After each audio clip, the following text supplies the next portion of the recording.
करते हैं। और हरे कृष्णा। सभी का स्वागत है आज के 9वें अध्याय में। मैं मंगलाचरण करके फिर हम ये अध्याय को शुरुआत करेंगे। ओम नमो भगवते वासुदेवाय। ओम नमो भगवते वासुदेवाय। ओम नमो भगवते वासुदेवाय। ओम अज्ञानतिमिरान्धस्य ज्ञानाञ्जनशलाकया चक्षुरुन्मीलितं येन तस्मै श्रीगुरवे नमः। श्रीचैतन्यमनोभीष्टं स्थापितं येन भूतले स्वयं रूपः कदा मह्यं ददाति स्वपदान्तिकं। वन्देऽहं श्रीगुरो श्रीयुतपदकमलं श्रीगुरुन् वैष्णवांश्च श्रीरूपं साग्रजातं सहगण रघुनाथान्वितं तं सजीवं साद्वैतं सावधूतं परिजनसहितं कृष्ण चैतन्य देवं श्रीराधा कृष्ण पादान् सहगण ललिता श्री विशाखान्वितांश्च। हे कृष्ण करुणा सिंधु दीनबंधु जगतपते गोपेश गोपिका कांत श्री राधा कांत नमोस्तुते। तप्त कांचन गौरांगी राधे वृंदावनेश्वरी वृषभानुसुते देवी प्रणमामि हरिप्रिये। नमो विष्णुपदाय कृष्ण पृष्ठाय भूतले श्रीमति भक्ति वेदांत स्वामी इति नामिने।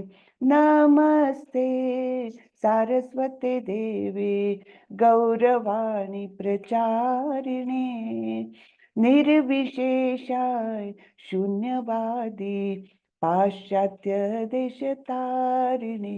जय श्री कृष्ण चैतन्य प्रभो नित्यानंदा श्री अद्वैत गदाधर श्रीवासादि गौर भक्त वृंदा। हरे कृष्णा कृष्णा कृष्णा हरे हरे हरे रामा राम रामा हरे हरे हरे कृष्णा कृष्णा कृष्णा हरे हरे हरे रामा राम रामा हरे हरे। हरे कृष्ण सभी को। सभी लोग बोलिए हरे कृष्णा हरे कृष्णा। तो चलिए अध्याय 9वां जिसका नाम है परम गुह्य ज्ञान। हरे कृष्णा। तो परम गुह्य ज्ञान सबसे ज्यादा गोपनीय ज्ञान इस अध्याय में दिया हुआ है। तो हमें तो निश्चित रूप से जानने की जिज्ञासा है कि क्या है ये परम गुह्य ज्ञान। तो परम है तो उसके नीचे के कौन से गुह्य ज्ञान दिए हैं। दूसरे तीसरे अध्याय में भगवान ने बताया है कि किस प्रकार हम शरीर नहीं हम आत्मा है ना।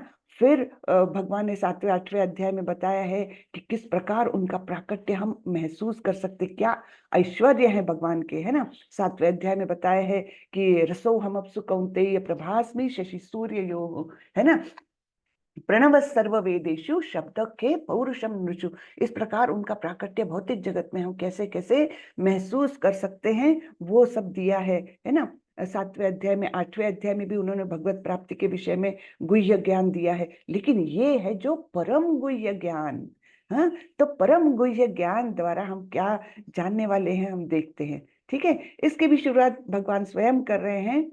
श्री भगवानुवाच इदं तु ते गुह्यतमं प्रवक्ष्याम अनसूयवे ज्ञानं विज्ञानसहितं यज्ञात्वा मोक्षसे अशुभात्।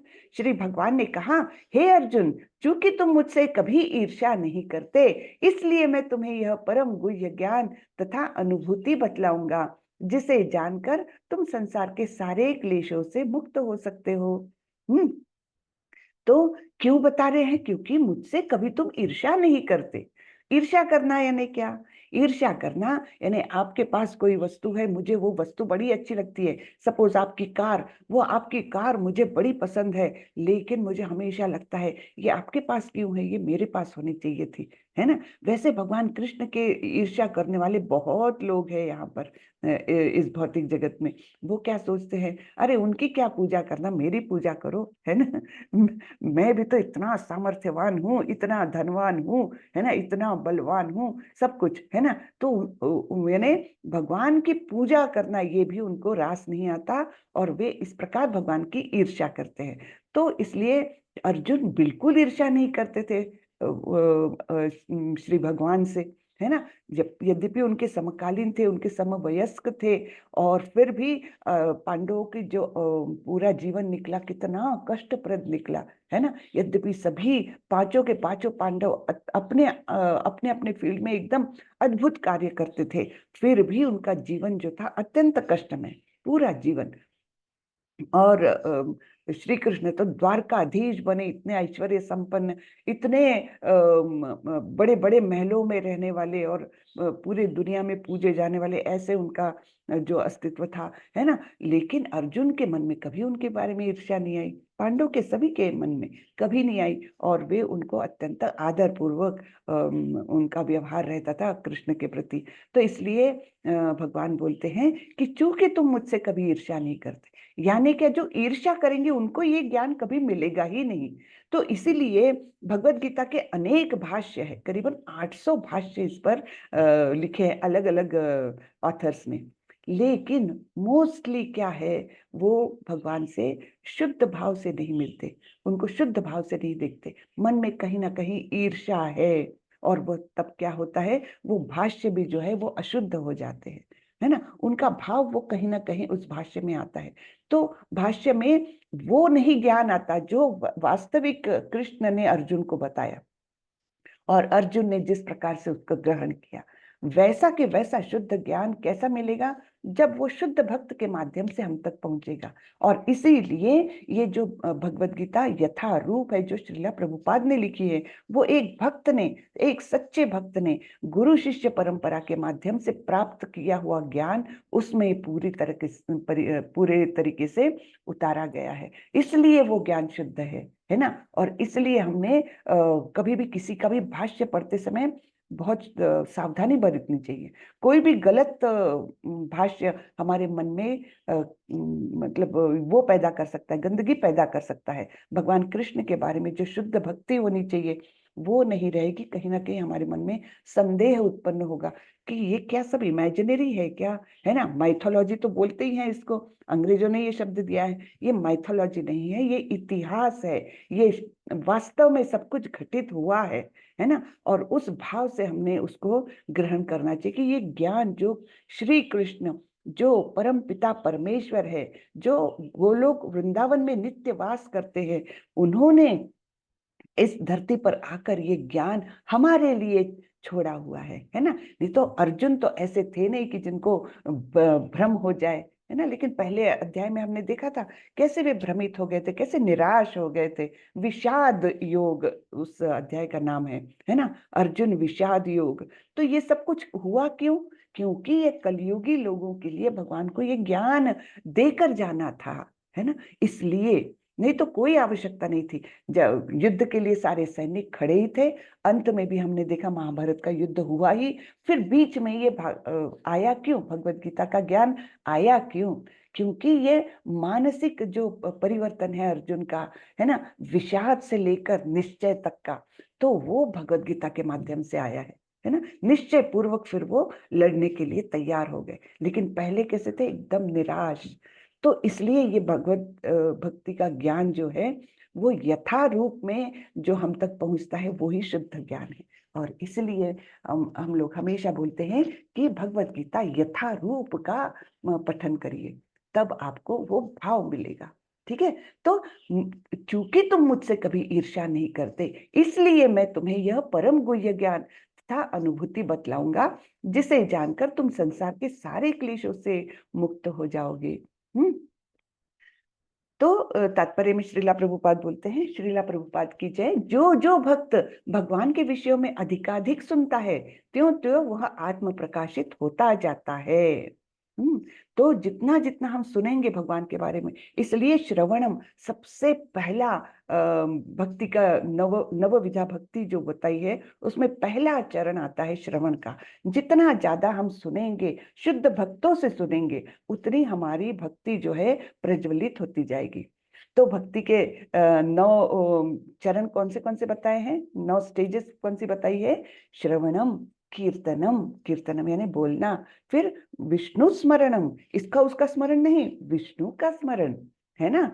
पहला है श्रवणम, कीर्तनम, विष्णु स्मरणम, पाद सेवनम, है ना, उनका सेवा करो, है ना। सेवा किस प्रकार से? भक्तिमय सेवा, इस प्रकार से सेवा करो। इसलिए प्रभुपाद जी ने भक्ति को इंग्लिश में ट्रांसलेट करते समय डिवोशनल सर्विस ऐसा किया हुआ है ना। तो उसमें सेवा, भक्ति में सेवा बिल्कुल निहित है, यानी उसी में समाविष्ट है। भक्ति केवल भक्ति यानी हम सोचे कि बस बैठ करके भक्ति होए, जी नहीं, भक्ति बहुत सक्रिय होती है, हाँ, बहुत क्रियाशील होती है, बहुत गतिमान होती है ना। तो भक्ति में सेवा वो अत्यंत आवश्यक है। तो पाद सेवनम, फिर उसके बाद अर्चनम, हाँ, उनकी पूजा करो, वंदनम, उनको प्रणाम करो, नमस्कार करो, दंडवत करो, है ना।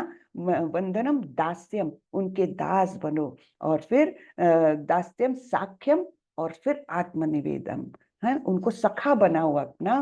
फिर उसके बाद आत्मनिवेदनम यानी पूरी तरह से उनको शरण जाओ, अपना मतलब अंदर बाहर हमारे मन में कुछ भी ना रहे, पूरी तरह से हम उनके शरण चले जाएं, वो आत्मनिवेदनम टॉप मोस्ट लेवल, है ना। तो शुरुआत कहाँ से है भक्ति की? श्रवणम से। तो जितना ज्यादा हम सुनेंगे भगवान के बारे में, उतनी वो हमारी भक्ति जो है बढ़ते जाएगी। ठीक है, आगे बढ़ते हैं।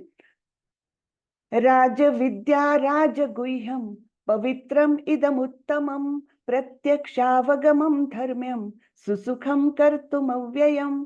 यह ज्ञान सब विद्याओं का राजा है, जो समस्त रहस्यों में सर्वाधिक गोपनीय है। यह परम शुद्ध है, क्योंकि परम शुद्ध है, और चूंकि यह आत्मा की प्रत्यक्ष अनुभूति कराने वाला है, अतः यह धर्म का सिद्धांत है। यह अविनाशी है और अत्यंत सुखपूर्वक संपन्न किया जाता है। तो ये सारे विशेषताएं बताई है भक्ति योग की, है ना। भक्ति योग की जो अभी ज्ञान हमको मिल रहा है, मिलने वाला है, ये सर्वाधिक गोपनीय ज्ञान। तो ये ज्ञान कैसा है? सभी विद्याओं का राजा है और बहुत गोपनीय है, सबको नहीं मिलता। किसको मिलेगा? जिसका अंतःकरण शुद्ध है, केवल उसी को मिलेगा। और अंतःकरण शुद्ध रहने वाले व्यक्ति कितने कम है अभी, है ना। इसलिए सबसे अधिक गोपनीय, बहुत कम लोगों को ये पता है। दूसरे लोगों को बता करके भी कोई फायदा नहीं, क्योंकि अगर अंतःकरण कलुषित है तो वो ज्ञान अंदर तक जाएगा ही नहीं, उसका और विपर्यास करते हुए वो अंदर जाएगा, और उसको तो कोई फायदा ही नहीं, और बल्कि बोलने वाले का भी एक प्रकार से नुकसान हो सकता है ना। तो यह परम शुद्ध है, और चूंकि यह आत्मा की प्रत्यक्ष अनुभूति कराने वाला है, हाँ, इसके द्वारा हम प्रत्यक्ष समझ सकते हैं कि किस प्रकार हमारे अंदर जो आत्मा है वही हमारा असली अस्तित्व है ना। मैं वो हूँ आत्मा, है ना, ये शरीर नहीं हूँ। तो ये सब ज्ञान के द्वारा हमको ये प्रत्यक्ष अनुभूति हो सकती है। और इसीलिए जब ये बेसिक चीज हमको पता लग जाती है कि मैं आत्मा हूँ, तब हम कहीं धर्म के पथ का अनुगमन कर सकते हैं। यह धर्म का सिद्धांत है, हाँ।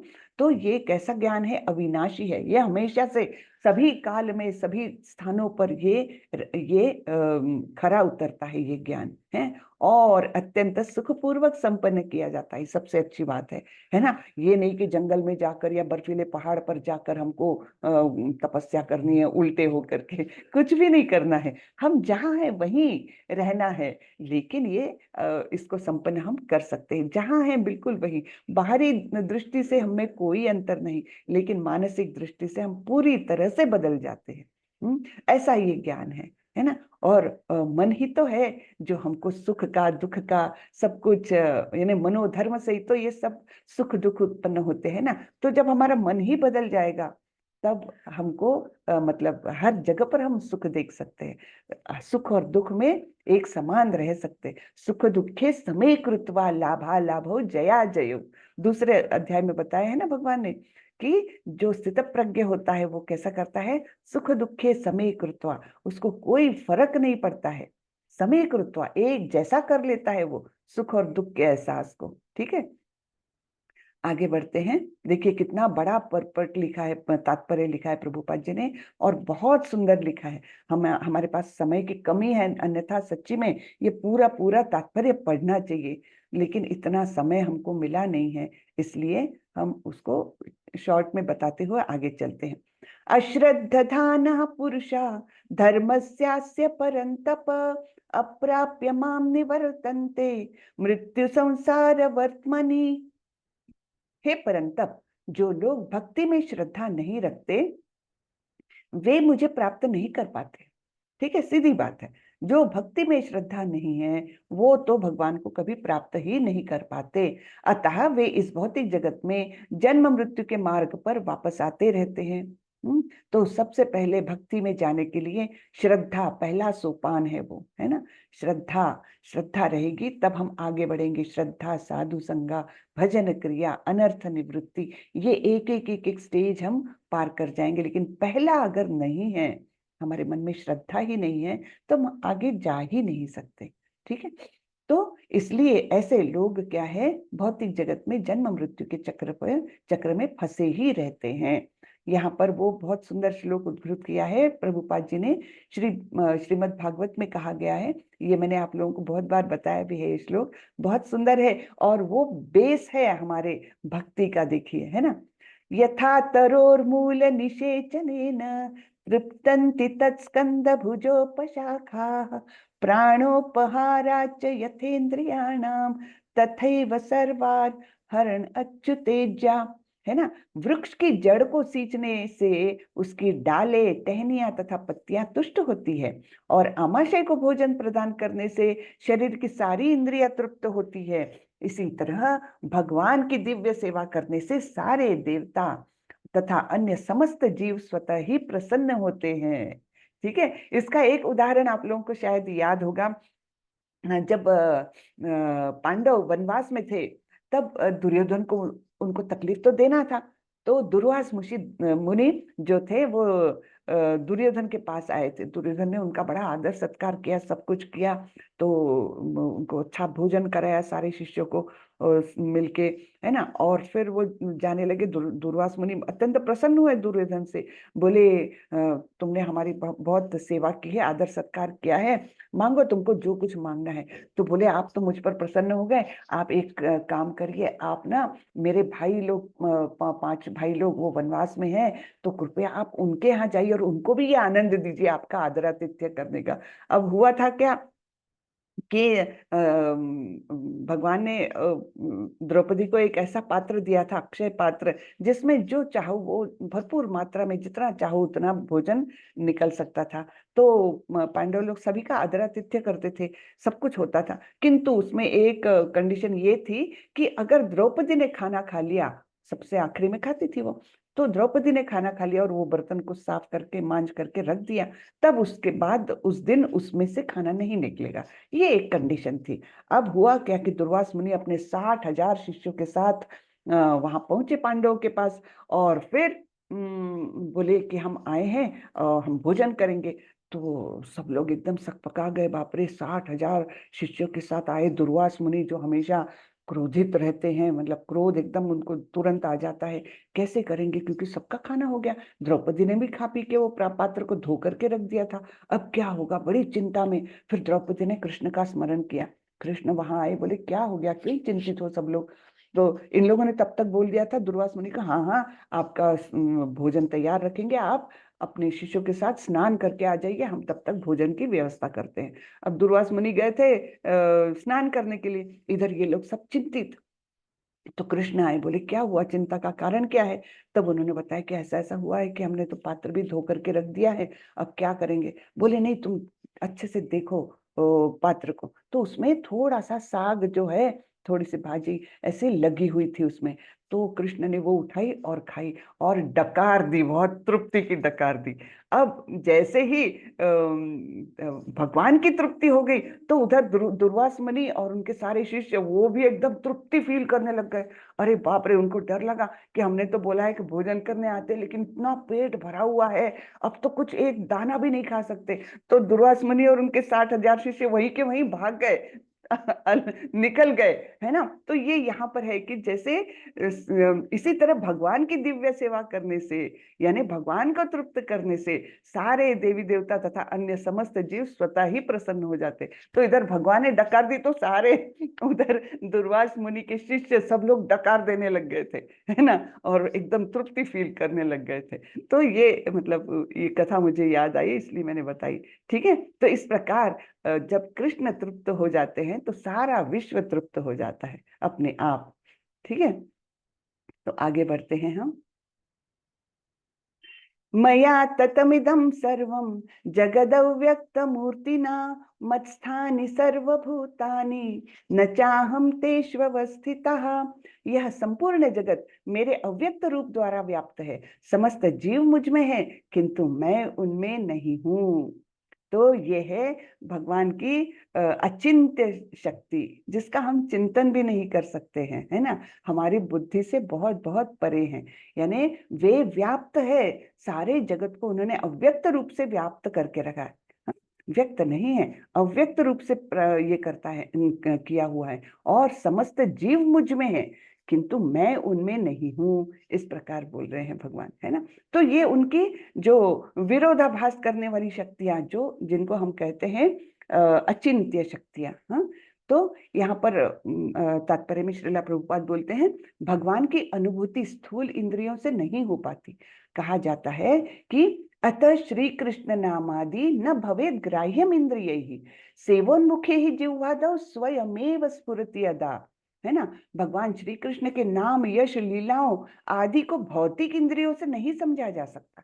हम क्या कोशिश करते हैं, हमको भगवान दिखते क्यों नहीं, ऐसे कैसे दिखेंगे, हमारी भौतिक इंद्रियां इतनी लायक ही नहीं है, इतनी उसमें कैपेसिटी है ही नहीं कि हम भगवान को देख सके। तो भौतिक इंद्रियों द्वारा हम कुछ नहीं कर सकते हैं। हाँ, भौतिक इंद्रियों से हम भगवान को नहीं समझ सकते, लेकिन जो समुचित निर्देशन से भक्ति में लगा रहता है, उसे ही भगवान का साक्षात्कार हो पाता है। तो भक्ति के माध्यम से ही हम भगवान से मिल सकते हैं। वैसे ही ब्रह्म संहिता में भी कहा है, प्रेमांजनच्छुरित भक्ति विलोचनेन संतः सदैव हृदयेषु विलोकयन्ति यं श्याम सुंदरमचिन्त्य गुणस्वरूपं गोविंदमादि पुरुषं तमहं भजामि। तो वहां पर बताया है ब्रह्म संहिता में कि जो भक्त, जिसके आंखों में भगवान के प्रति प्रेम का अंजन लगा हुआ है, वैसा भक्त अपने हृदय के अंदर भगवान का नित्य रूप में दर्शन कर सकता है। तो ये बहुत सुंदर बातें, सदैव हृदयेषु विलोकयन्ति, हृदय में उनको स्थापित वो हमेशा पाता है, हमेशा दर्शन कर सकता है। कौन? जिसके आंखों में भगवान के प्रति प्रेम का अंजन लगा हुआ है। हाँ, तो वही लोग भगवान को देख पाते। न च मत्स्थानि भूतानि पश्य मे योगमैश्वरम सॉरी भूत भृन्न च भूतस्थो ममात्मा भूत भावनः। तथापि मेरे द्वारा उत्पन्न सारी वस्तुएं मुझ में स्थित नहीं रहती। जरा मेरे योग ऐश्वर्य को देखो। यद्यपि मैं समस्त जीवों का पालक अर्थात पालन करता भरता हूँ और सर्वत्र व्याप्त हूँ, लेकिन मैं इस विराट अभिव्यक्ति का अंश नहीं हूँ, क्योंकि मैं सृष्टि का कारण स्वरूप हूँ। तो यानी वही फिर से विरोधाभास जैसे आ रहा है। अचिंत्य शक्ति, ये योग ऐश्वर्य है भगवान का।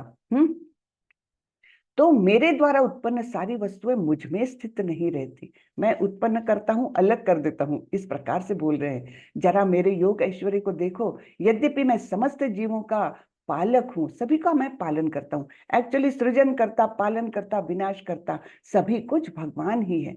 हाँ, तो पालन करते करते हुए सर्वत्र व्याप्त हूँ, लेकिन मैं इस विराट अभिव्यक्ति का अंश नहीं हूँ। यानी मैं अनासक्त होकर मैं हट गया हूँ, है ना। सब कुछ मैंने निर्माण कर दिया, हाँ, कारणोदकशाई विष्णु के रूप में मैंने इस सृष्टि का कारण स्वरूप में बन गया, उसको निर्माण कर दिया, लेकिन मैं फिर भी इससे भिन्न हूँ। आगे भगवान बोलते हैं, यथाकाश स्थितो नित्यम वायु सर्वत्र गो महान तथा सर्वाणि भूतानि मत्स्थानित्युपधारय। जिस प्रकार सर्वत्र प्रवाहमान प्रबल वायु सदैव आकाश में स्थित रहती है, उसी प्रकार समस्त उत्पन्न प्राणियों को मुझ में स्थित जानो। तो आकाश में हम जानते हैं हवा तो सभी जगह पर है, वायु सभी जगह पर है। हाँ, तो उसी प्रकार भगवान बोल रहे हैं मैं भी सभी जगह पर हूँ। हाँ, सभी पूर्ण व्याप्त हूँ, मैं सर्वस्व व्याप्त किया हुआ है, और इसी प्रकार सारे प्राणी मुझी में स्थित है। सर्वभूतानि कौन्तेय प्रकृतिं यान्ति मामिकां कल्पक्षये पुनस्तानि कल्पादौ विसृजाम्यहम्। हे कुंती पुत्र, कल्प का अंत होने पर सारे प्राणी मेरी प्रकृति में प्रवेश करते हैं, और अन्य कल्प के आरंभ होने पर मैं उन्हें अपनी शक्ति से पुनः उत्पन्न करता हूँ। तो हमने इसके पहले भी इसके बारे में डिस्कस किया है, ब्रह्मा जी की आयु कितनी है ना। तो हमारा कलयुग जो है वो 4,32,000 वर्षों का, इससे दुगुना है द्वापर युग, और कलयुग से तिगुना है त्रेता युग, कलयुग से चौगुना है सत्य युग। इन सबको मिलकर के एक पूर्ण युग, चतुर्युग बन जाते हैं, और एक कल्प को बोलते हैं, ये टोटल मिलके एक कल्प है। ऐसे ऐसे एक कल्प को, ऐसे 100 कल्प है ना, दिन और रात सहस्त्र युग पर्यंतम अहर्यम यद ब्रह्मणो विदु। हम देखते हैं, इसको पढ़ते हैं। इस विराट भौतिक व्यक्ति का सृजन, पालन तथा संहार पूर्णतया भगवान की परम इच्छा पर निर्भर है। कल्पक्षय का अर्थ है ब्रह्मा की मृत्यु। ब्रह्मा 100 वर्ष जीवित है, और उनका एक दिन हमारे कितने हैं, 430 लैक्स नहीं, बहुत ज्यादा है, 43000, यानी 43,000 लैक्स है ना, वर्षों के तुल्य है। रात्रि भी इतनी ही वर्षों की होती है। तो इस प्रकार जब ब्रह्मा जी का अंत होता है, तो हर दिन तो ब्रह्मा जी सृजन करते हैं और उनका विनाश करते हैं, वो प्रलय है छोटा। एक एक ब्रह्मांड के अंदर ये होगा। लेकिन जब ब्रह्मा जी की मृत्यु हो जाएगी 100 वर्षों के बाद, तब फिर क्या होगा, महाविष्णु इसको पूरे पूरे ही ब्रह्मांड को अपने अंदर समाविष्ट कर लेंगे, है ना। तो इस प्रकार ये बताया है कि एक कल्प के अंत और अंत में मैं सबको अपने अंदर कर लेता हूँ समाविष्ट, और फिर कल्प का जब आदि होता है, शुरुआत होती है, तब मैं फिर से अपनी शक्ति से सब कुछ पुनः उत्पन्न कर देता हूँ। प्रकृतिं स्वामवष्टभ्य विसृजामि पुनः पुनः भूतग्रामम् इमं कृष्णम् अवशं प्रकृतेर्वशात्। संपूर्ण विराट जगत मेरे अधीन है, यह मेरी इच्छा से वारंवार स्वतः प्रकट होता रहता है, और मेरी ही इच्छा से अंत में विनष्ट होता है। तो यह भौतिक जगत भगवान की अपराशक्ति की अभिव्यक्ति है ना। हम जानते हैं 2 प्रकार की शक्तियों के बारे में 7वें अध्याय में भगवान ने बताया है। तो जो भौतिक जगत है वो अपराशक्ति, जिसे बहिरंगा शक्ति भी कहा जाता है, उसके द्वारा निर्मित है। और जो जीव है, जीवात्मा जो है, वो भगवान की पराशक्ति से निर्मित है। और ये परा और अपराशक्ति, इनके संयोग से ही सब कुछ भौतिक जगत में चल रहा है ना। यानी हमारे अंदर जो आत्मा है वो पराशक्ति है, और जो बाहरी आवरण है, जो देह है, वो अपराशक्ति द्वारा निर्मित है। इस प्रकार से हम एक्चुअली तटस्था शक्ति है। हम कंपाउंड वॉल पर बैठे हैं, हम अंदर भी जा सकते, बाहर भी जा सकते, हम अंतरंगा शक्ति की ओर भी जा सकते हैं भक्ति के माध्यम से, या फिर भौतिक जगत में लिप्त होकर यहीं पर भौतिक जगत में बहिरंगा शक्ति के कंट्रोल में हम रह सकते हैं, और जन्म मृत्यु के चक्र में फंसे रह सकते हैं। तो हमारे ऊपर वो डिपेंड करता है हम कहाँ जाना चाहते हैं, है ना। तो इस प्रकार ये अपरा और पराशक्ति के बारे में बताया है कि संपूर्ण विराट जगत मेरे अधीन है। भगवान ने ही तो सब कुछ निर्माण किया है ना। पूरा अपरा शक्ति द्वारा निर्माण किया है ना। यह मेरी इच्छा से वारंवार स्वतः प्रकट होता रहता है और मेरी ही इच्छा से अंत में विनष्ट होता है। न च मां तानि कर्माणि निबन्धन्ति धनंजय उदासीन वदासीनम असक्तम तेषु कर्मसु। हे धनंजय, ये सारे कर्म मुझे नहीं बांध पाते। मैं उदासीन की भांति इन सारे भौतिक कर्मों से सदैव विरक्त रहता हूँ। यानी सब कुछ निर्माण किया, सारे जीव निर्माण किया, फिर भी भगवान कैसे है? अनासक्त, अनटच्ड, है ना, एकदम अलग है। क्योंकि वे अपने आत्मा में ही तुष्ट है ना। आत्मा राम, इसलिए भगवान को बोला जाता है आत्मा राम, यानी अपने ही अंदर, अपने ही आत्मा के साथ वो अत्यंत तुष्ट है। वो सब कुछ निर्माण करते हैं लेकिन फिर भी वो उससे अलग है। मयाध्यक्षेण प्रकृति सूयते सचराचरम हेतु नानेन कौन्तेय जगद्विपरिवर्तते। हे कुंती पुत्र, यह भौतिक प्रकृति मेरी शक्तियों में से एक है और मेरी अध्यक्षता में कार्य करती है, जिससे सारे चर तथा अचर प्राणी उत्पन्न होते हैं। इसके शासन में यह जगत बारंबार सृजित और विनष्ट होते रहता है। ठीक है, तो अनेक शक्तियां हैं भगवान की, उसमें से एक है ये भौतिक शक्ति। हाँ, और फिर भौतिक शक्ति किसके नियंत्रण में है? अर्थात भगवान के नियंत्रण में है, उनकी शक्ति है वो, है ना। शक्ति शक्तिमान से अभिन्न होती है ना। शक्ति ये शक्तिमान के निर्देशों पर चलती है। तो भगवान है शक्तिमान और उनकी सारी ये शक्तियां हैं और वे भगवान के नियंत्रण में काम करती है और इसी में सारे चर और अचर प्राणी उत्पन्न होते हैं। ठीक है, तो और ये बार बार सृजित होती है, विनष्ट होती है। अवजानन्ति मां मूढ़ा मानुषीं तनुमाश्रितं परम भावम अजानन्तो मम भूत महेश्वरम। जब मैं मनुष्य रूप में अवतरित होता हूँ तो मूर्ख मेरा उपहास करते हैं, वे मुझ परमेश्वर के दिव्य स्वभाव को नहीं जानते। हाँ? तो भगवान कब कब अवतरित होते हैं हमने देखा है, यदा यदा ही धर्मस्य ग्लानिर्भवति भारत, है ना, अभ्युत्थानम अधर्मस्य तदात्मानं सृजाम्यहम्। कब कब अवतरित होते हैं? जब जब धर्म का ह्रास होता है, अधर्म का प्रभाव बढ़ता है, तब तब मैं हर युग में जन्म लेता हूँ, ऐसे भगवान ने कहा है। और करते क्या है वे आने के बाद? वे परित्राणाय साधूनाम विनाशाय च दुष्कृताम, है ना। जो साधु पुरुष है, जो सज्जन पुरुष है, जो भक्त है, उनका उद्धार करने और असुरों का नाश करके धर्म की पुनः स्थापना करने के लिए मैं आता हूँ, है ना। ये हम चौथे अध्याय में देख चुके हैं। तो जब भगवान इस प्रकार मनुष्य के रूप में अवतरित होते हैं, है ना, हमारे जैसे बिल्कुल सामान्य दिखने वाले इस प्रकार से वे अवतरित होते हैं, लेकिन उनके कार्य कैसे रहते हैं? अत्यंत दिव्य रहते हैं। हाँ, सामान्य मनुष्य कभी गोवर्धन पर्वत उठाने की सोच सकता है? कभी पूतना जैसी राक्षसनी का 3 महीने की आयु में कोई वध कर सकता है? बकासुर, अघासुर, इतने सारे असुरों को उन्होंने ऐसे चुटकियों में खत्म किया, छोटे बच्चे थे तभी, है ना। तो यद्यपि वे छोटे मतलब मनुष्य के रूप में आते हैं, लेकिन उनके कार्य अद्भुत रहते हैं। लेकिन लोग ये समझते नहीं है क्योंकि वे मूर्ख लोग नहीं समझते हैं और वे उपहास करते हैं, भगवान के दिव्य कार्यकलापों को वे समझते नहीं हैं और वे भगवान का उपहास करते हैं, है ना। आगे बढ़ते हैं।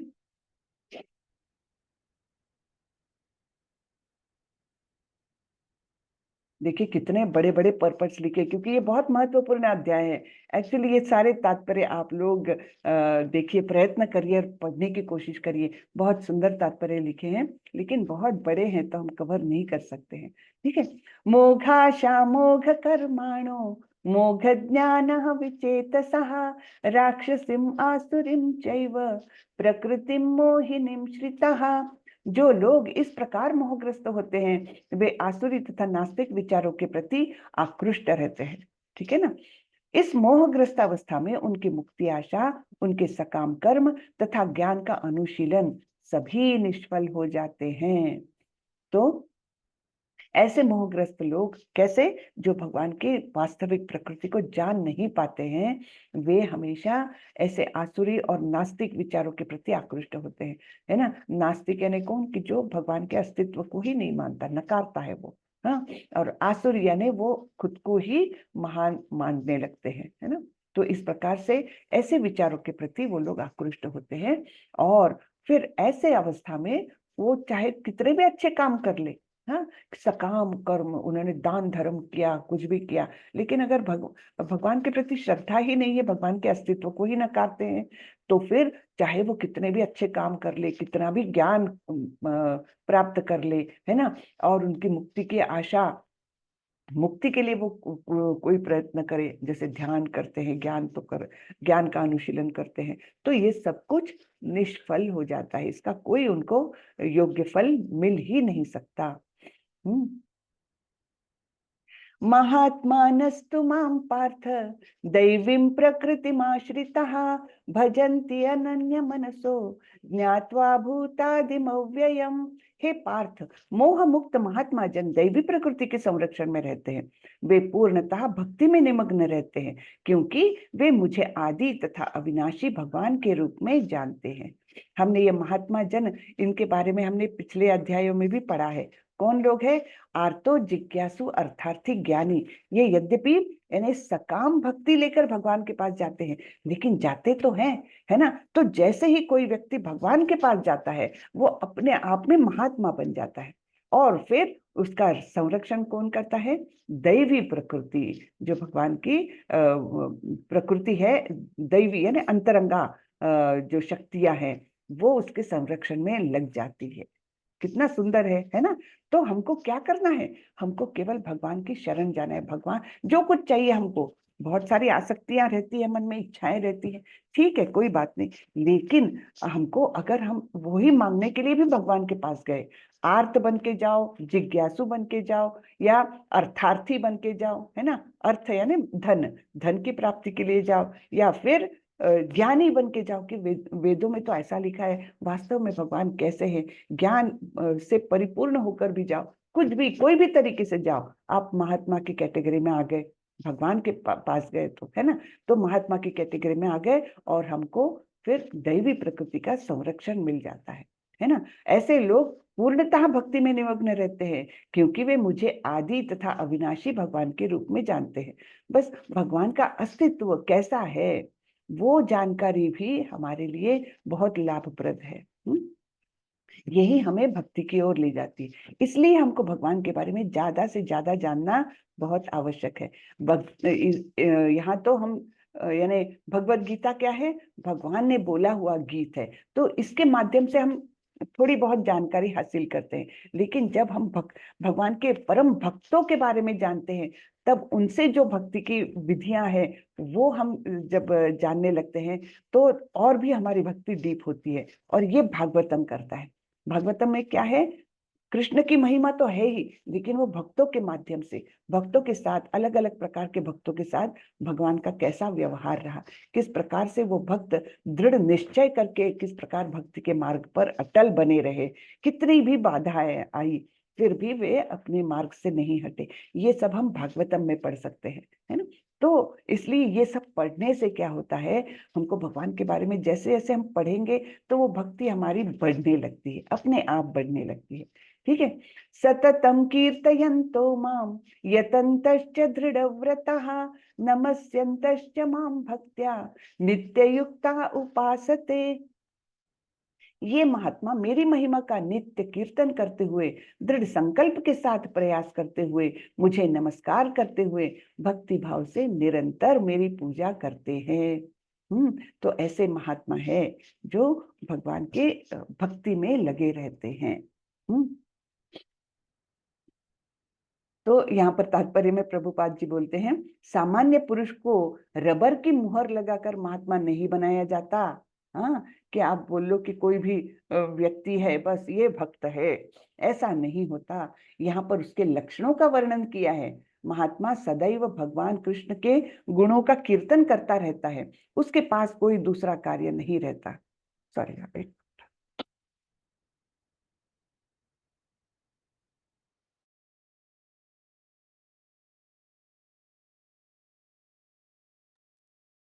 हरे कृष्ण, सॉरी। हाँ, तो उसके पास दूसरा कोई कार्य नहीं रहता, वह सदैव कृष्ण के गुणगान में व्यस्त रहता है। दूसरे शब्दों में वह निर्विशेषवादी नहीं होता। यानी निर्विशेषवादी कौन है? वो साकार रूप है ही नहीं, भगवान है ही नहीं, या शून्यवादी भी रहते कोई लोग की मृत्यु के बाद तो सब कुछ नष्ट होना है, इस प्रकार से जो होते हैं वैसा नहीं होता वो। जब गुणगान का प्रश्न उठे तो मनुष्य को चाहिए कि वो भगवान के पवित्र नाम, उनके नित्य रूप, उनके दिव्य गुणों तथा उनके असामान्य लीलाओं की प्रशंसा करते हुए परमेश्वर को महिमान्वित करे। उसे इन सारी वस्तुओं को महिमान्वित करना होता है। अतः महात्मा भगवान के प्रति आसक्त रहता है। ठीक है ना? जब हम बार बार भगवान के नाम लेंगे, भगवान का स्मरण करेंगे, उनके बारे में कीर्तन करेंगे, तब क्या होता है? ये भक्ति हमारी दृढ़ होती जाती है। ज्ञान यज्ञेन चाप्यन्ये यजन्तो माम उपासते एकत्वेन पृथक्त्वेन बहुधा विश्वतो मुखम। अन्य लोग जो ज्ञान के अनुशीलन द्वारा यज्ञ में लगे रहते हैं, वे भगवान की पूजा उनके अद्वय रूप में, विविध रूपों में तथा विश्व रूप में करते हैं।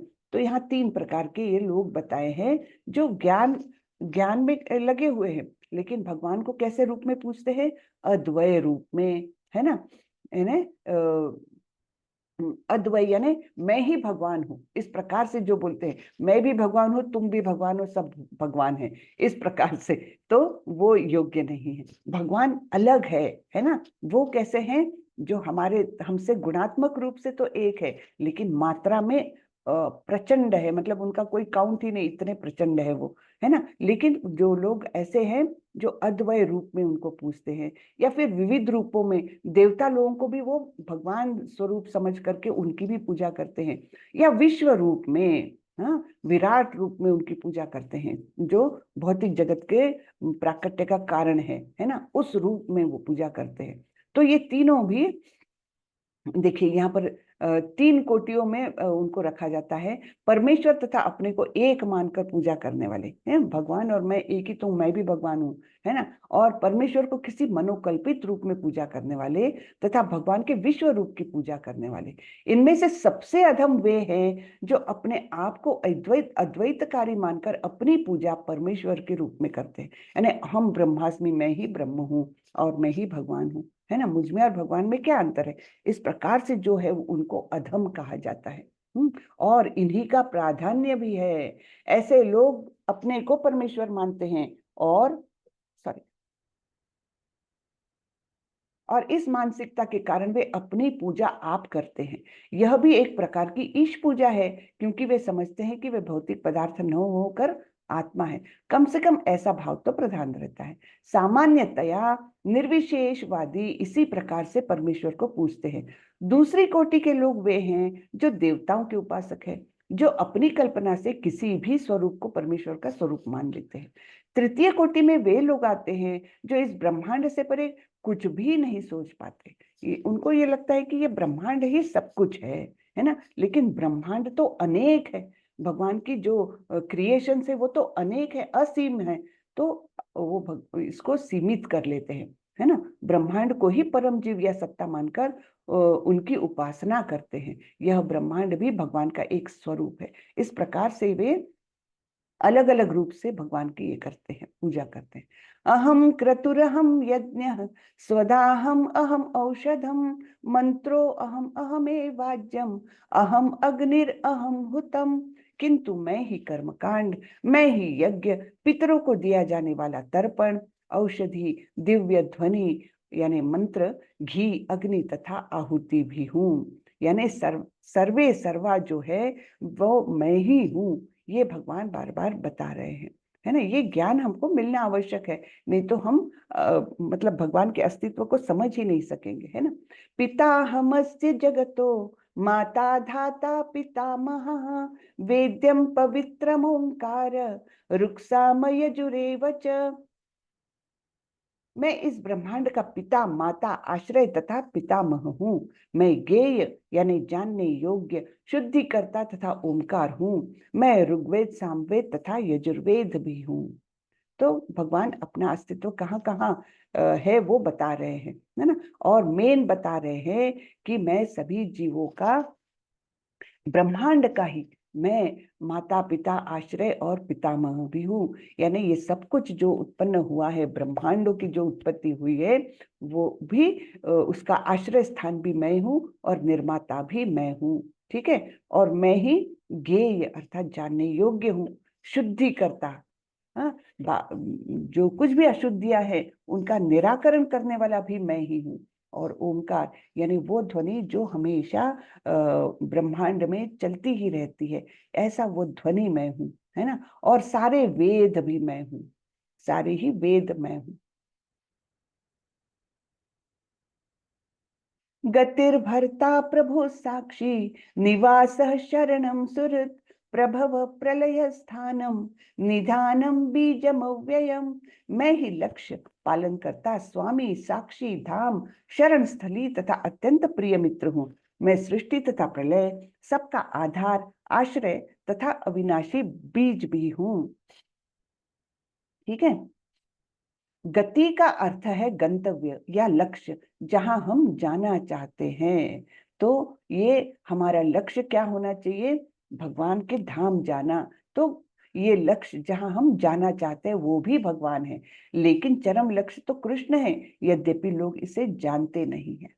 जो कृष्ण को नहीं जानता वह पथभ्रष्ट हो जाता है, और उसकी तथाकथित प्रगति या तो आंशिक होती है या फिर भ्रमपूर्ण। ऐसे अनेक लोग हैं जो देवताओं को ही अपना लक्ष्य बनाते हैं और तदनुसार कठोर नियमों का पालन करते हुए चंद्रलोक, सूर्यलोक, इंद्रलोक, महरलोक जैसे विभिन्न लोकों को प्राप्त होते हैं।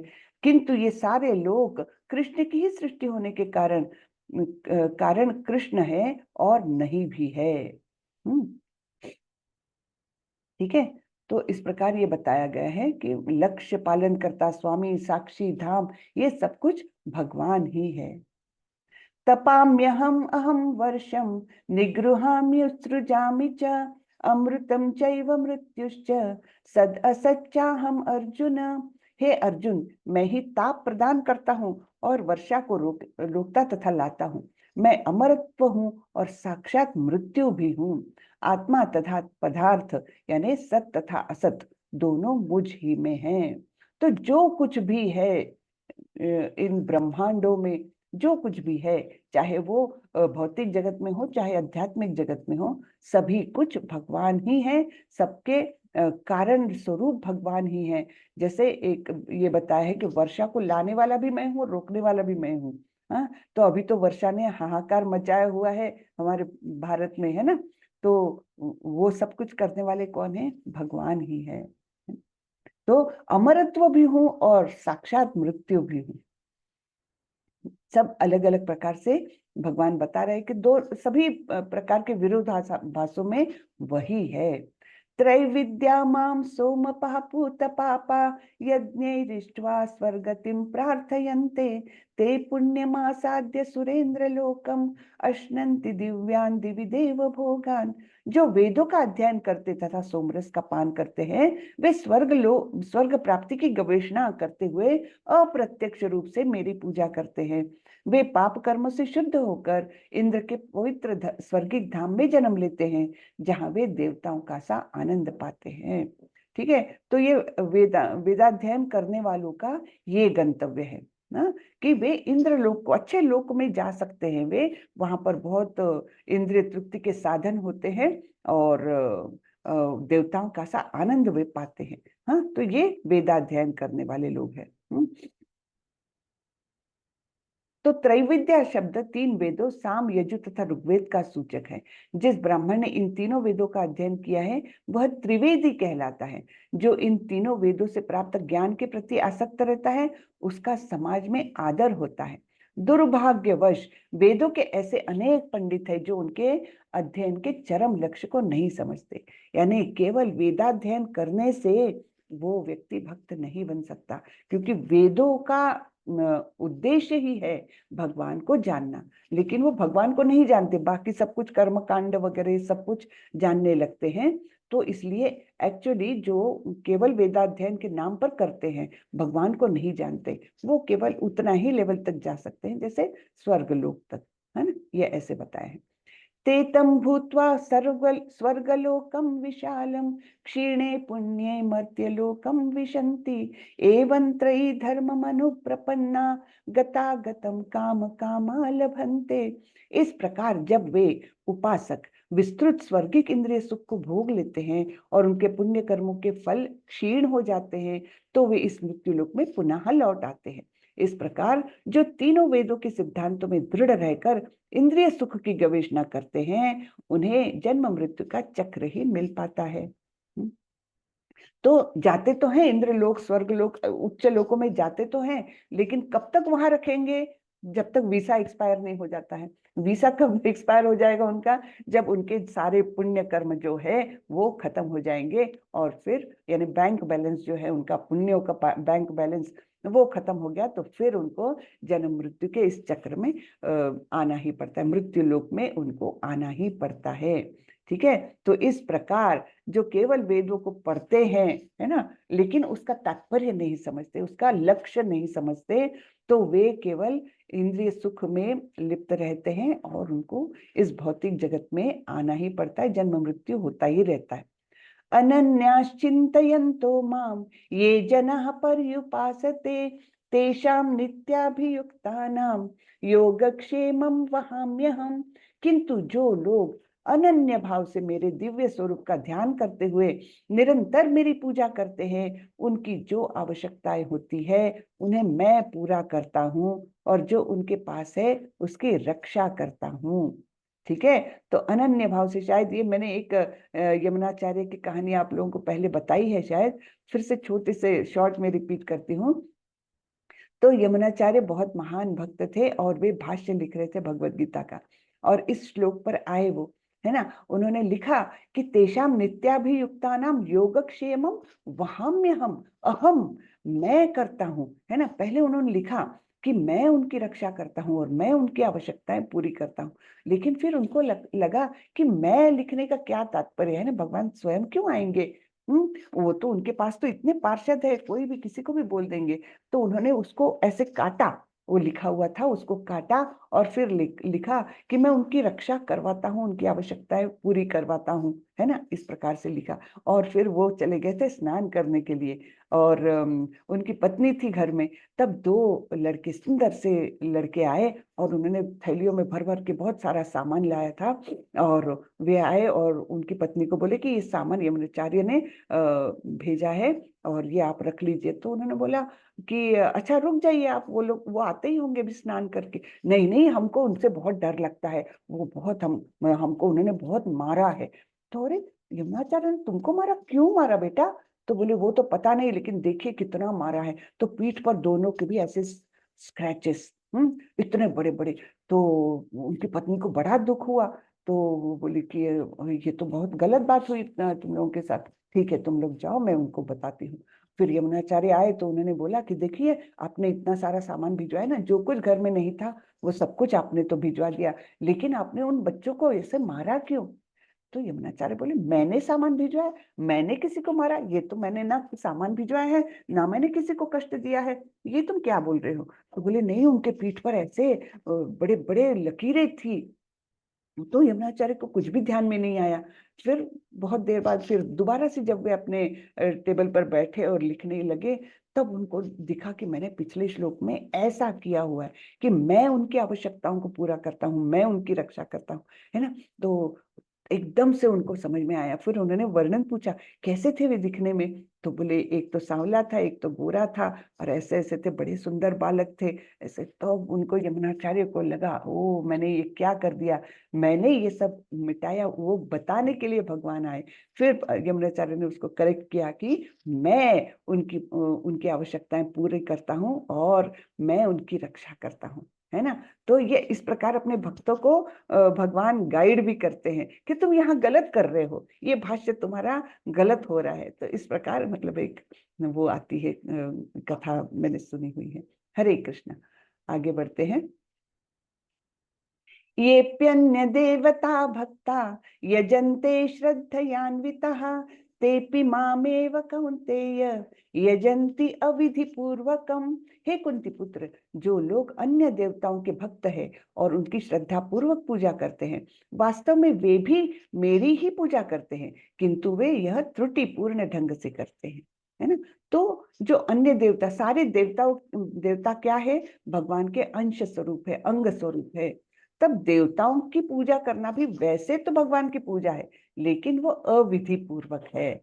जैसे एक एक पत्ते को हम अगर उसको साफ करेंगे, उसको पानी देंगे, उसको खाद देंगे, तो वो योग्य है क्या? नहीं। क्या योग्य है? उस पेड़ की जड़ में पानी देना, खाद देना, ये योग्य है। तो उसी प्रकार ये त्रुटिपूर्ण ढंग से पूजा करना होता है अगर हम देवताओं की पूजा करें तो। तो सीधे हमने भगवान की पूजा करना चाहिए। अहम ही सर्व यज्ञानां भोक्ता च प्रभुरेव च न तु माम अभिजानन्ति तत्त्वेनाश्चिन्त्यवन्ति ते। मैं ही समस्त यज्ञों का एकमात्र भोक्ता तथा स्वामी हूँ।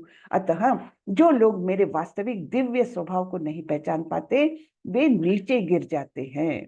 तो कुछ भी, कोई भी कार्य के भोक्ता कौन है?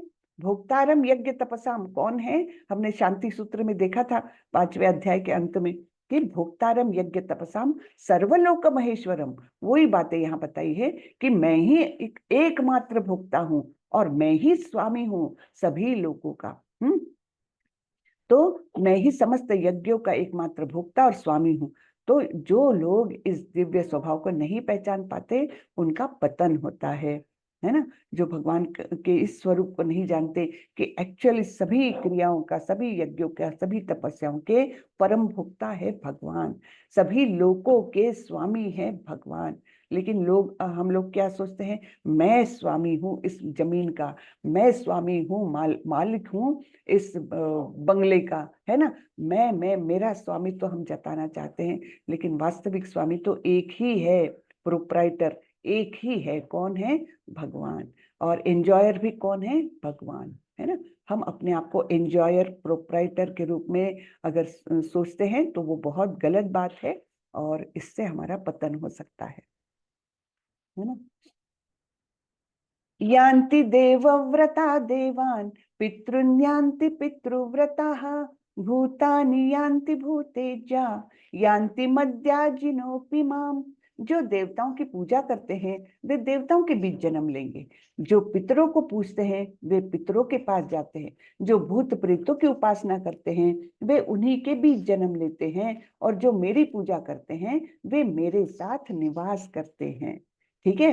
तो ये सारा गोपनीय ज्ञान, परम गोपनीय ज्ञान मिल रहा है हमको, है ना। कि हम लोग सोचते थे कि देवता की पूजा की क्या, गणपति जी की क्या, और विष्णु की क्या, एक ही तो है, हम पूजा तो कर रहे हैं ना, है ना। बहुत लोग ऐसे बोलते हैं, लेकिन भगवान बोल रहे हैं ये सारे अलग अलग टिकट्स है, अलग अलग डेस्टिनेशन के टिकट्स ले रहे हैं आप। अगर आप कलकत्ता का ट्रेन लेकर, कलकत्ता का टिकट लेकर कलकत्ता की ट्रेन में बैठ रहे हो तो कलकत्ता ही पहुंचोगे ना, दिल्ली तो नहीं पहुंचोगे अपोजिट डायरेक्शन में।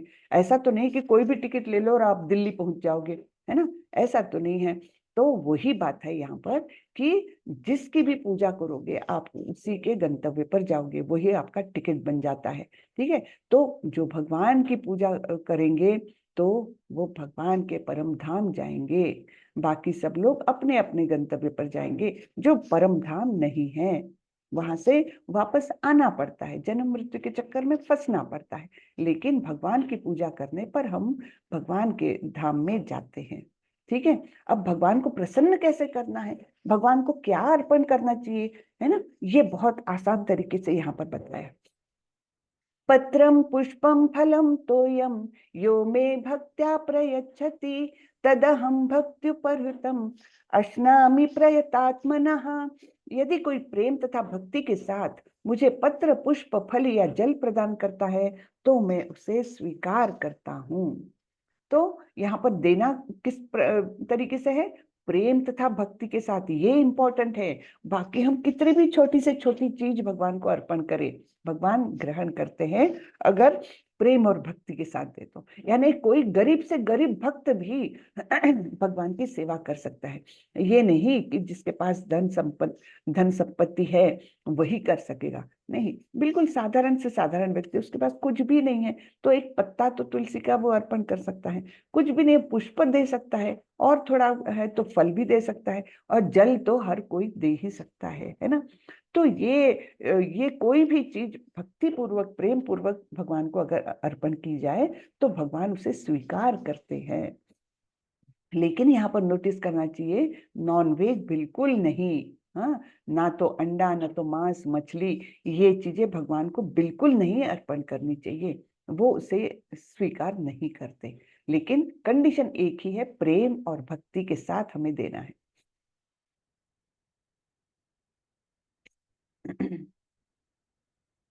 यत्करोषि यदश्नासि यज्जुहोषि ददासि यत्तपस्यसि कौन्तेय तत्कुरुष्व मदर्पणम। है ना। तुम हे कुंती पुत्र, तुम जो कुछ करते हो, जो कुछ खाते हो, जो कुछ अर्पित करते हो या दान देते हो, और जो भी तपस्या करते हो उसे मुझे अर्पित करते हुए करो। तो ये इम्पोर्टेंट है, जो भी हम करें, जो खाना खाए, जो कुछ करे, वो भगवान को अर्पण करते हुए करें, तो वो सब शुद्धिकरण होते जाता है ना।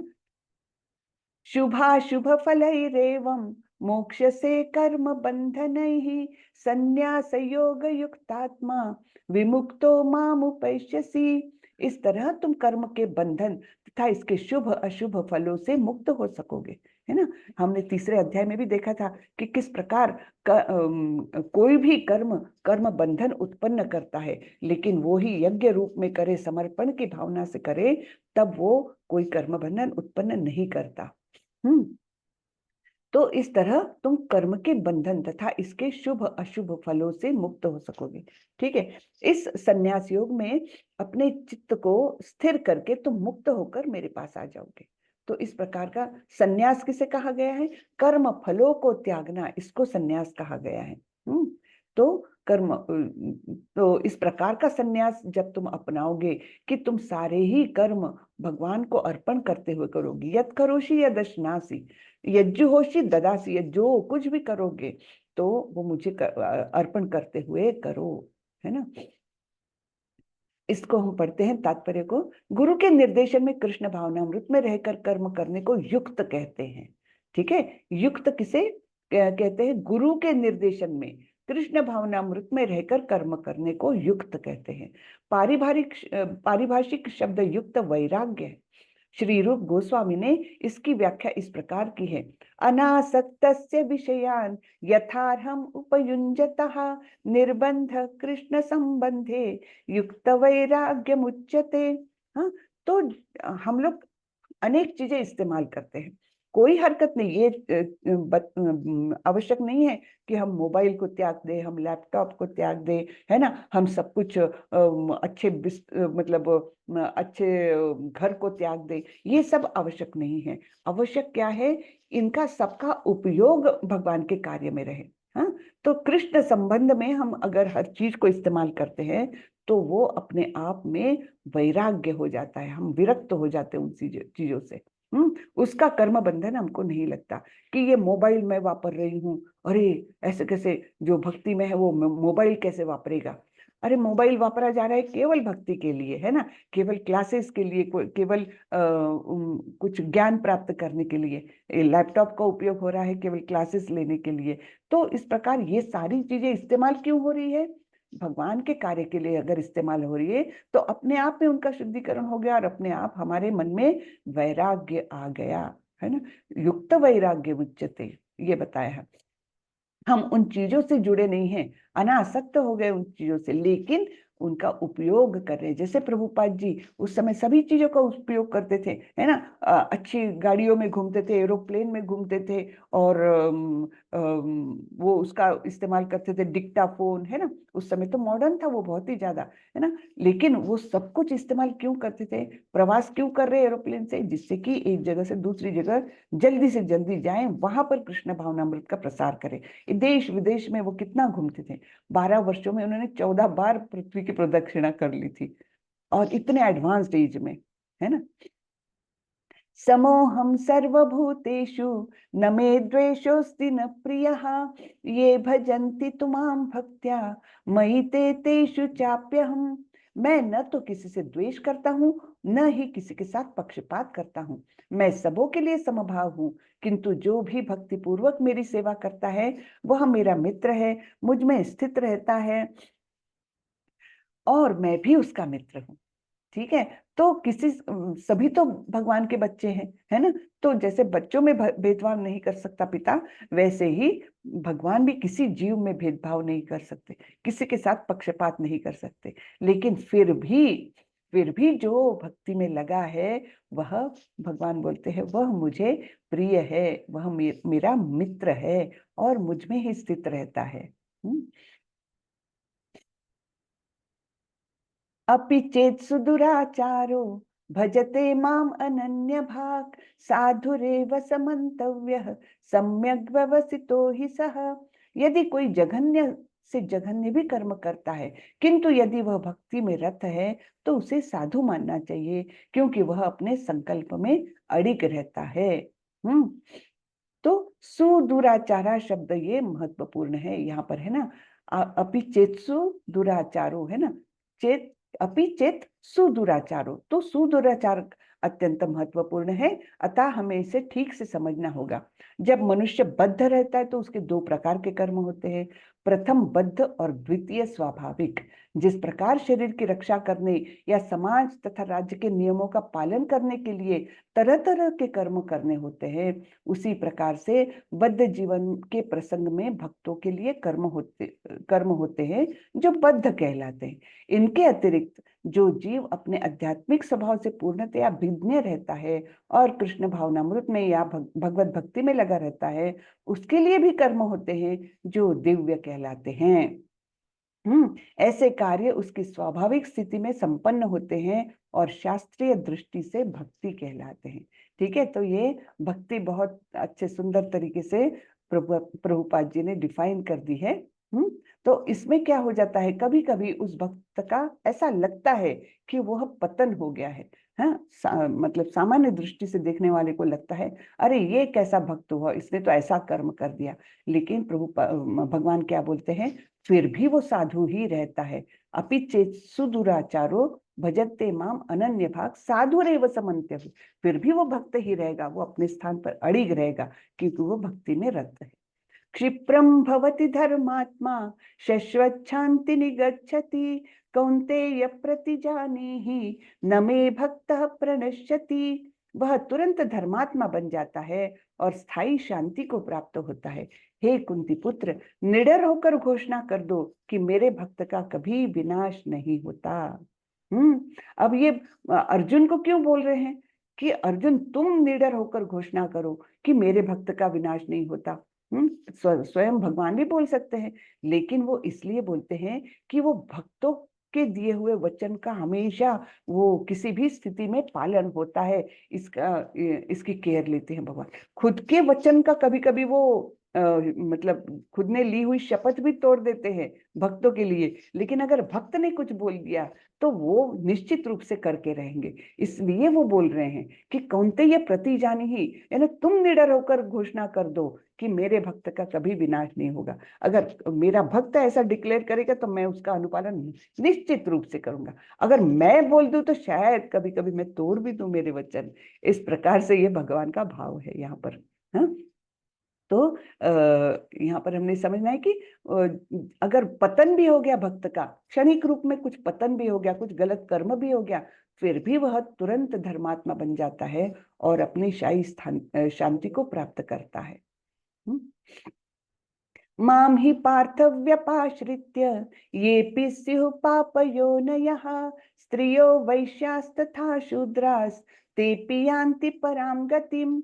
हे पार्थ, जो लोग मेरी शरण ग्रहण करते हैं वे भले ही निम्न जन्मा स्त्री, वैश्य तथा शूद्र क्यों न हो, वे परम धाम को प्राप्त करते हैं।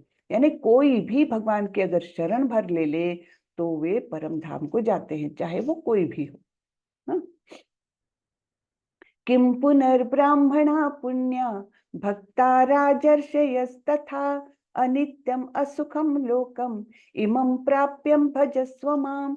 फिर धर्मात्मा ब्राह्मणों, भक्तों तथा राजर्षियों के लिए तो कहना ही क्या। अतः इस क्षणिक दुखमय संसार में आ जाने पर मेरी प्रेमा भक्ति में अपने आप को लगाओ। ठीक है, तो परम गुह्य ज्ञान क्या है कि हमको प्रेमा भक्ति से भगवान से जुड़ना है।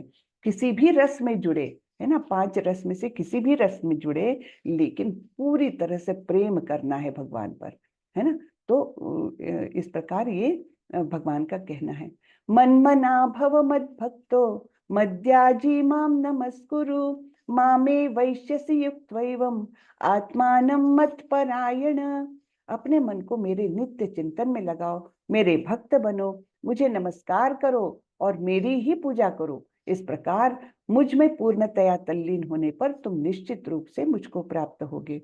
तो ये है सबसे गुह्य ज्ञान। क्या कि भगवान भगवत प्राप्ति के लिए करना क्या है।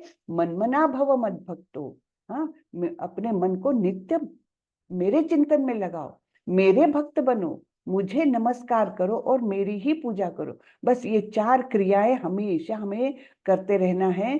तब फिर क्या होगा, इस प्रकार हम पूर्णतया भगवान में तल्लीन हो जाएंगे और भगवत धाम को प्राप्त करेंगे। तो यह है भगवत धाम प्राप्त करने का फॉर्मूला भगवान ने बताया है। ठीक है ना। तो यहाँ पर हमारा ये अध्याय खत्म होता है, 9वां अध्याय परम गुह्य ज्ञान। ठीक है, यहाँ पर खत्म हुआ ये अध्याय। तो किसी को कुछ पूछना है तो पूछ सकते हैं। हरे कृष्णा। ये फॉर्मूला है, मन मना भव मद भक्तो मद्याजी माम नमस्कुरु। ये परम गुह्य ज्ञान है भगवान ने दिया हुआ। हरे कृष्णा। हरे कृष्ण माता जी, दंड प्रणाम। दंडवत प्रणाम माता जी। इस अध्याय से माता माता जी ये हम लोग को ज्ञान मिलता है कि हमें जो कुछ भी करना है ईश्वर को समर्पित करते हुए करना है। जी बिल्कुल बिल्कुल सही। यत् करोषि यदश्नासि यज्जुहोषि ददास्यत्। और ये कि मनमना यानी किसके भक्त बनना है। ये नहीं कि किसी भी देवता के बन गए या किसी जी। व्यक्ति के बन गए, है ना, यक्ष किन्नरों के बन गए, नहीं। मनमना मेरे भक्त बनो, मुझे नमस्कार करो, क्योंकि भगवान ही सर्वे सर्वा है। तो उन्हीं के भक्त हमको बनना है। और इस प्रकार हम करते रहेंगे तो निश्चित रूप से परम धाम को प्राप्त करेंगे। ये परम गुह्य ज्ञान। परम गुहा ज्ञान का मतलब है कि कल अर्जुन को कृष्ण भगवान सारे चीज इस तरह से समझाएं कि ये ज्ञान है, ये तुम इसको ग्रहण करो, हाँ, जिसके ये माध्यम सबसे से हम भक्त यानी ग्रहण कर रहे हैं। जी जी, यानी वैदिक शास्त्रों में दिए हुए ज्ञान में ये सबसे गोपनीय ज्ञान है। ये सबको नहीं मिलता, बहुत कम लोगों को ये ज्ञान मिलता है और बहुत कम लोग वास्तविक स्वरूप में भक्त बन सकते हैं, क्योंकि भक्त वैसे ही बहुत रेयर होते हैं, है ना। तो ये जो जिसका जो इसका अनुपालन करेगा इस 34वें श्लोक का, वो समझ लो कि भक्त बन गया। पूरी तरह से उसका अनुपालन होए तो निश्चित रूप से वह भक्त बन गया। ये सबसे गोपनीय ज्ञान है। जैसे माता पिता कहते हैं माता जी कि बच्चे कितना भी गलती कर लेगा, सांझ का बोला शाम को लौट आए, उसको माफ कर देते हैं। उसी हाँ तरह भगवान कहते हैं कि कितना भी कोई ऐसा है, लेकिन हम उसे माफ करके उसी तरह उसको करते हैं, प्यार करते हैं, हाँ उसके उसको गलतियां माफ कर देते हैं। हाँ हाँ, जो भक्ति की राह में चल पड़ा, उससे कुछ गलती भी हो गई, तब भी वो अपने स्थान पर तुरंत वापस लौट कर आ जाता है। क्षिप्रम भवति धर्मात्मा, है ना, तुरंत से वो अपने स्थान पर आ जाता है। कभी भौतिक दृष्टि से उससे कोई गलती भी हो गई तब भी, है ना। तो ये सब ज्ञान इस अध्याय के माध्यम से हमें मिलता है। हरे कृष्ण। हरे कृष्ण। हरे कृष्णा। किसी को कुछ पूछना है तो पूछ सकते हैं।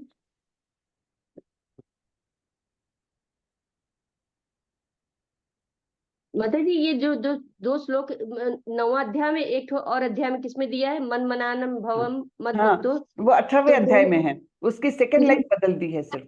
हाँ, अच्छा अच्छा, किस किस अध्याय में 18वें माता जी? 18वें अध्याय। 18वें अध्याय हाँ, में। 18वें अध्याय। तो दोनों का मतलब माता जी एक ही हुआ? करीबन एक ही हुआ, लेकिन वहां पर थोड़ी दूसरी लाइन बदल दी है। ये पहली लाइन तो वैसी है, मनमना भव मद्भक्तो मद्याजी माम नमस्कुरु हाँ, पहली लाइन। मामई वैश्यसि सत्यम ते प्रतिजाने प्रियोसी में। ऐसा उसकी दूसरी लाइन ऐसी है। हाँ, सत्यम ते प्रतिजाने प्रियोसी में। तो वो ऐसा भक्त मुझे अत्यंत प्रिय है, इस प्रकार से वो भगवान ने बताया हुआ है 18वें अध्याय में। माता जी उसमें एक चीज बताई थी कि वे पूतना को जो भगवान कृष्ण ने मारे थे, तो 3 महीने में मारे थे, और कि 30 दिन में के। ऐसे कुछ है, कहीं कहीं तो 6 महीने भी उल्लेख आया है, लेकिन 3 महीने हाँ, ज्यादा, मतलब भागवतम में 3 महीने का ही आया है। हम्म। क्योंकि कल क्वेश्चन हमको आया था ना माता जी, तो हम उसमें हाँ 3 महीना लिख दिए हैं। अरे 30 दिन, 30 दिन लिखा है, 6 दिन लिखा है, और दो जब से क्या 30 दिन हो सकता है, 2 दिन 6 दिन कैसे कोई कर सकता है। हाँ हाँ, करने को तो कर सकते हैं, भगवान सभी कुछ कर हाँ हाँ, सकते हैं ये वो। माता जी सॉरी, हाँ कार्य तो भगवान जी तो, हाँ, लेकिन जो वो अब भगवान वो पैदा थोड़ा सा। होते ही अपना विराट रूप दिखा सकते हैं, हम्म। माता को, उनको, देवकी को, हम्म। और तुरंत अपने भाव चतुर्भुज। में आ जाते हैं कि माँ उनको चाहते हैं कि वो बच्चे स्वरूप में आ जाए। हम्म। चतुर्भुज रूप दिखाया था देव जैसे को। भुज रूप दिखाए थे। हम्म। जी माता जी, हरे कृष्ण माता जी, Hare thank you. Krishna. Thank you. तो चलिए, किसी को कुछ प्रश्न नहीं रहता है यहाँ पर, कोई बात नहीं, तो हम यहाँ पर खत्म करते हैं हमारा आज का सत्र। वाचा कल्पतरोभ्यश्च कृपा सिंधुभ्यैव च पतितानां पावनेभ्यो वैष्णवेभ्यो नमो नमः। अनंत कोटि वैष्णव वृंद की जय, की श्रीला जय, प्रभुपाद की प्रभुपाद की जय। जय। हरे कृष्ण। कृष्ण हरे कृष्ण, हरे कृष्ण कृष्णा, कृष्ण। सभी को दंडवत, हरे हरे कृष्ण। हरे कृष्ण।